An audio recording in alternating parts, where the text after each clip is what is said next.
Legal action because I have no money.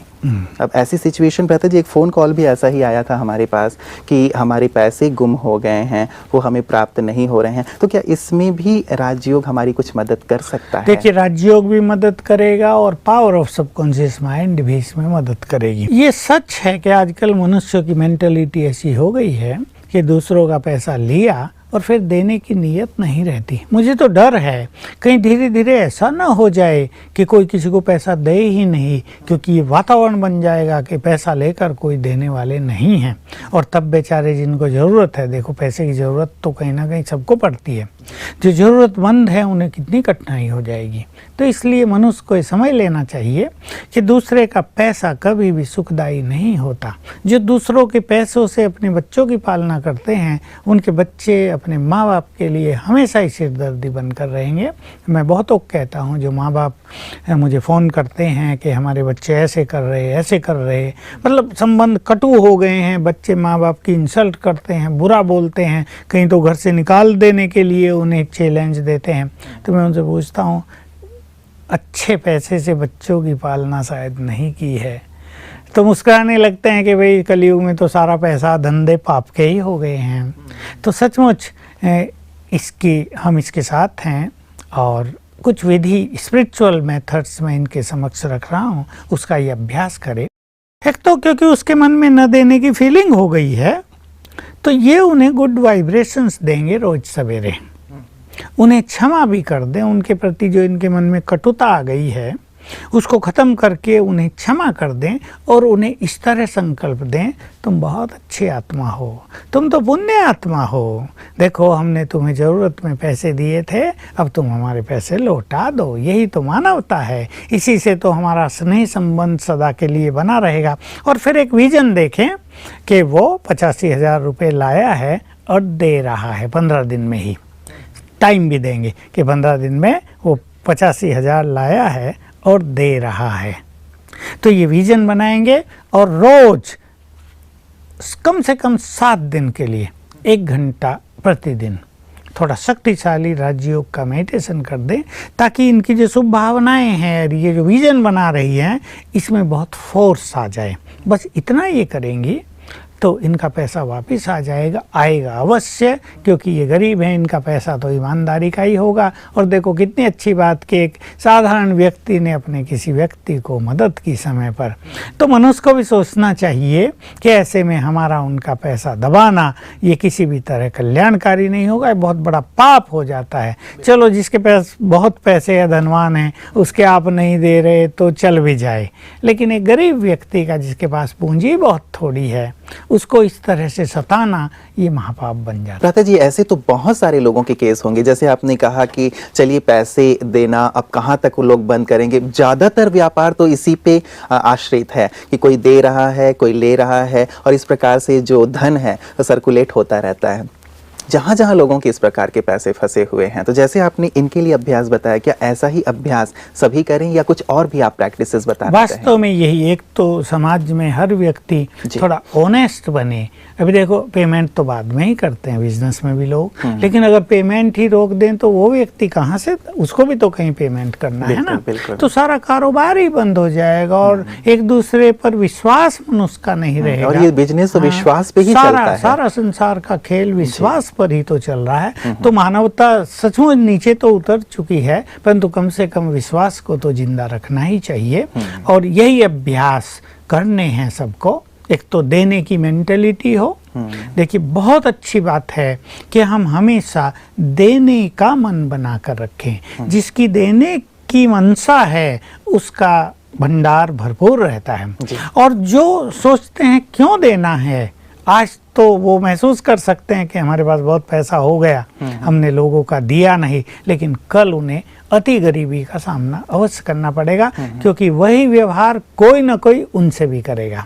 और जैसे मैंने कहा, उनके बच्चे बिगड़ेंगे, जो ऐसा पैसा है वो उसको उड़ा देंगे। बच्चे आजकल कैसे हैं सब जानते हैं, शराब में और गुंडागर्दी में और भिन्न भिन्न गलत क्रिमिनल्स कामों में सारा धन संपदा उड़ा। तब इनको एक तो इधर पाप कर लिया, दूसरा उधर से जो कष्ट होगा तो कई गुना मार इन पर पड़ेगी।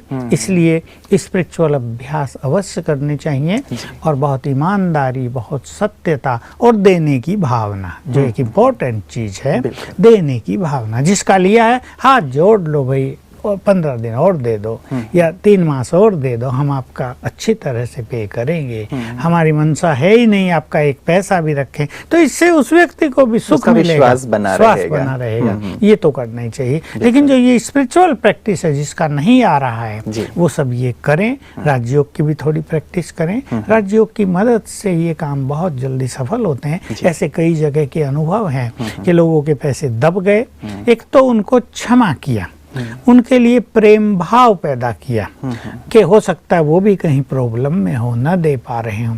दूसरा, भगवान से जैसे ब्लेसिंग्स ली कि इनके पास भी पर्याप्त धन आ जाए, ये भी धनवान हो जाएं, और फिर ऐसे ही गुड वाइब्रेशंस दिए और विजन बनाई कि वो व्यक्ति पैसे दे रहा है इतने दिन में, तो बहुत जल्दी रिजल्ट गुड मिला और ये समस्या समाप्त हो गई। तो जिन जिन के भी ये केस है, क्योंकि मेरे पास भी बहुत फोन कॉल्स ऐसे आते हैं, यही समस्या, कोर्ट भी इससे भरे पड़े हैं। कोर्ट केस बहुत, कोर्ट में तो इतने सारे केस, सारे झगड़े हैं, वर्षों तक चलते रहते हैं माता जी। और जैसे इनका केस था कि बेचारे गरीब हैं, वो कहाँ से वकीलों को पे करेंगे, कर भी नहीं सकते, और इंतजार इतनी करनी पड़ेगी 2-4 साल कि वो जो टेंशन है उसकी कीमत 85 लाख रुपए हो जाएगी। तो इसलिए मनुष्य तो वैसे ही मर जाता है। इसलिए एक बेचारा अच्छा व्यक्ति तो मन मार के रह जाता है, चलो भाई कौन कोर्ट के धक्के खाए, कौन नई टेंशन ले। सोचते हैं पिछले जन्मों का उधार होगा, वो दे दिया, कर्ज पूरा हो गया, ऐसे अपने मन को समझा लेते हैं। परंतु नहीं, हमें दूसरे का देना चाहिए ईमानदारी से, और जिनका नहीं मिल रहा वो इस तरह की प्रैक्टिस करें तो देने वालों की मनसा जरा साफ हो जाएगी और वो देने की भावना पैदा करेंगे। माता जी, आपने चर्चा करते हुए एक बात कही थी, पवित्र धन और अपवित्र धन, कि धन यदि पवित्र है, शुद्ध है, तो वो बहुत ज्यादा सार्थक होता है, उससे सुख और शांति मिलती है। और जहाँ धन में अपवित्रता है, वहाँ दुख निराशा में बदल जाता है, वो परिवेश ही घर का, बच्चे भी बिगड़ जाते हैं। इस चीज को थोड़ा सा जरूर स्पष्ट करें, क्योंकि मुझे लगता है इसकी अवेयरनेस नहीं है लोगों में। येन केन प्रकारेण, जैसे भी धन आए ले लो, वो चाहते हैं, लेकिन उसका जो बुरा परिणाम उन्हें भोगना पड़ता है उसकी अवेयरनेस है। प्लीज इसे थोड़ा स्पष्ट देखिए। आजकल जो बहुत सारी समस्याएं परिवारों में, युवकों में, बच्चे और माँ बाप के बीच में, बीमारियों की, ये सब जो समस्याएं पैदा हो रही हैं, उनका बीज यही है कि हम गलत धन का प्रयोग कर रहे हैं। पैसा इकट्ठा किया इधर उधर से, बच्चे को इंजीनियर बनाया, बच्चा इंजीनियर बन गया, लेकिन उसकी पत्नी ऐसी आई कि माँ बाप से कनेक्शन नहीं रखने दे रही है, तंग कर रही है, सता रही है उन्हें। किसी को बीमारी लग गई है, सारा पैसा हॉस्पिटल्स में जा रहा, किसी का पैसा पुलिस के पास जा रहा, किसी का कोर्ट केसेज में जा रहा। तो ये जो प्योर मनी है जी, जो गलत तरीकों से कमाया गया धन है, ये गलत तरीकों से ही नष्ट होता है। इसलिए मनुष्य को चाहिए वो गरीबों को सताए नहीं। हम डॉक्टर्स को भी ये सिखाते हैं। मैं तो हमेशा कहता हूँ, जो मेरे फ्रेंड्स हैं, कि भाई कम से कम 5 गरीब पेशेंट को रोज फ्री देखो। अगर आपके पास 40 पेशेंट आते हैं तो 5 बिल्कुल नियम बना लो कि 5 गरीब पेशेंट्स को हमें फ्री देखना है। और ऐसे न करो कि गरीब लोग आपके पास आ रहे हैं, आप उनको वैसे ही देखकर भी दवाई दे सकते हैं, लेकिन बहुत सारा लिख देते हैं कि ये ब्लड टेस्ट कराओ, ये, क्योंकि उनके नाते होते हैं पैथोलॉजिस्ट से, उनको कमाई होती है।